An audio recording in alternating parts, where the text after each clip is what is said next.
यहाँ पर सारी जानकारियाँ सही दी जाती है, फिजूल का वक्त बर्बाद नहीं किया जाता है। जिस उम्र में युवा खुद के बारे में सोचते हैं, उसी उम्र में हमारे गुरुदेव पंडित श्री राम शर्मा आचार्य जी ने स्वावलंबन के लिए गांव के बेरोजगार युवाओं के लिए बुनता घर स्थापित किया। कई बार जेल भी गए और इतने बड़े गायत्री परिवार की स्थापना की। आज आपको गुरुदेव से जुड़ी कुछ ऐसी कहानियां सुनाऊंगा जिसे आप शायद ही जानते होंगे। वीडियो को जल्दी से लाइक कर दें, अंत तक हमारे साथ बने रहिएगा, क्योंकि आज आपको गुरुदेव की सच्चाई का पता चलेगा, ये हमारी पूर्ण गारंटी है। सामने दिख रहे लाल बटन को दबाकर चैनल को सब्सक्राइब जरूर करें और बेल आइकन भी दबाएं। हमारे गुरुदेव पंडित श्री राम शर्मा आचार्य जी का जन्म 20 सितंबर 1911 को उत्तर प्रदेश के आगरा जनपद के आवलखेरा गांव में हुआ था। उनका बाल्यकाल गांव में ही बीता। उनके पिता श्री पंडित रूप किशोर शर्मा जी जमींदार घराने के थे और दूर दराज के राजघरानों के राजपुरोहित उद्भट विद्वान भगवत कथाकार थे। साधना के प्रति हमारे गुरुदेव का झुकाव बचपन में ही दिखाई देने लगा, जब वे अपने सहपाठियों को, छोटे छोटे बच्चों को अमराइयों में बिठाकर स्कूली शिक्षा के साथ साथ सुसंस्कारिता अपनाने वाली आत्मविद्या का शिक्षण दिया करते थे।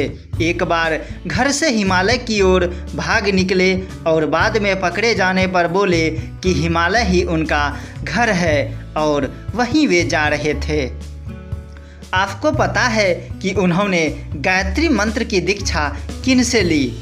महामना पंडित मदन मोहन मालवीय जी से। जब वे 15 वर्ष के थे, उसी समय वसंत पंचमी की बेला में सन 1926 में ही लोगों ने उनके अंदर के अवतारी रूप को पहचान लिया था। लोगों को लगने लगा था कि ये लड़का अपने जीवन में कुछ करेगा। 15 वर्ष की उम्र में ही जाति पाति का कोई भेदभाव नहीं था और वे उसी समय कुष्ठ रोगियों की सेवा करते थे।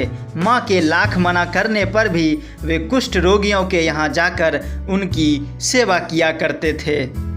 जिस उम्र में लोग खुद की नौकरी के बारे में सोचते हैं, उसी उम्र में उन्होंने स्वावलंबन पर जोर दिया और बेरोजगार युवकों के लिए बुनता घर स्थापित किया। इन्होंने नारी शक्ति पर भी बहुत जोर दिया, महिलाओं को सशक्त बनाने का मार्ग अग्रसित किया। हमारे पूज्य गुरुदेव ने युग निर्माण के मिशन को गायत्री परिवार प्रज्ञा अभियान के माध्यम से आगे बढ़ाया। वह कहते हैं कि खुद को अधिक पवित्र और प्रखर बनाने की तपश्चर्या में जुट जाना, जौ की रोटी वो छाछ पर निर्भर कर अनुशासन में रहना। उन्होंने खुद जौ की रोटी वो छाछ खाकर मिशन का कार्य किया। बहुत ही कम लोग जानते होंगे कि हमारे परम पूज्य गुरुदेव ने स्वतंत्रता आंदोलन में भी भाग लिया। भारत की गुलामी उन्हें बहुत सताती थी। 1927 ईस्वी से 1933 ईस्वी तक का समय उन्होंने एक सक्रिय स्वयंसेवक स्वतंत्रता सेनानी के रूप में बिताया। घर वालों ने उनका बहुत विरोध किया, लेकिन फिर भी वे पैदल लंबा रास्ता पार कर आगरा के उस शिविर तक पहुँचे जहाँ शिक्षण दिया जा रहा था। बहुत सारे स्वयंसेवक के साथ भूमिगत होकर कार्य किए और समय आने पर जेल भी गए।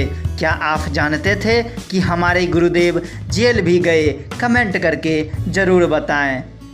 एक युग सैनिक युग निर्माण का कार्य हर परिस्थिति में करते हैं। 6 माह तक वे जेल में रहे।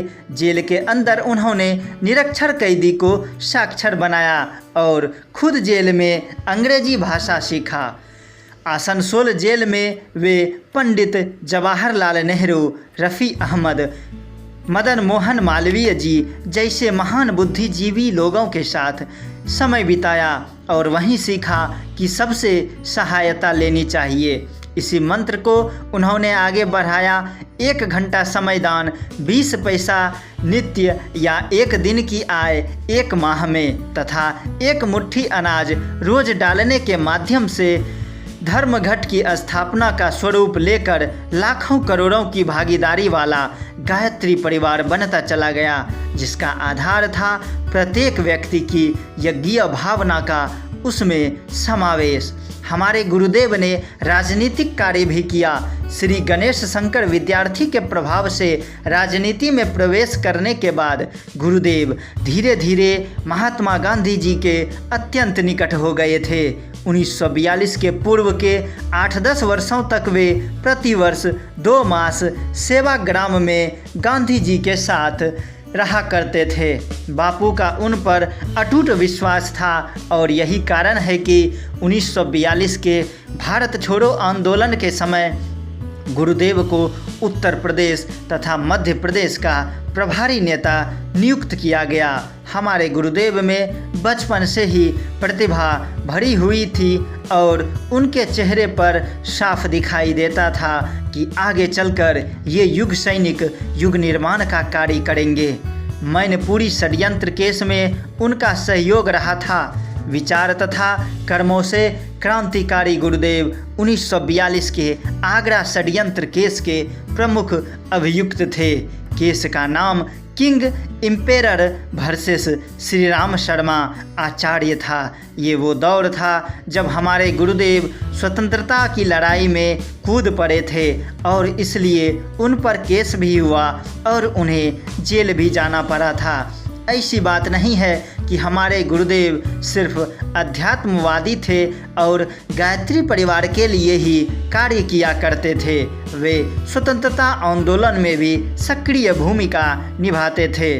1945 में इस केस से जुड़े सभी लोग रिहा हो गए। जीवन के अंतिम 8-10 वर्षों में उन्होंने नेत्रहीन अवस्था में 5 पुस्तकें बोलकर लिखी। उन्हें ग्लोकोमा रोग था, जिसके कारण उनके नेत्रों की ज्योति उनसे दूर जा रही थी।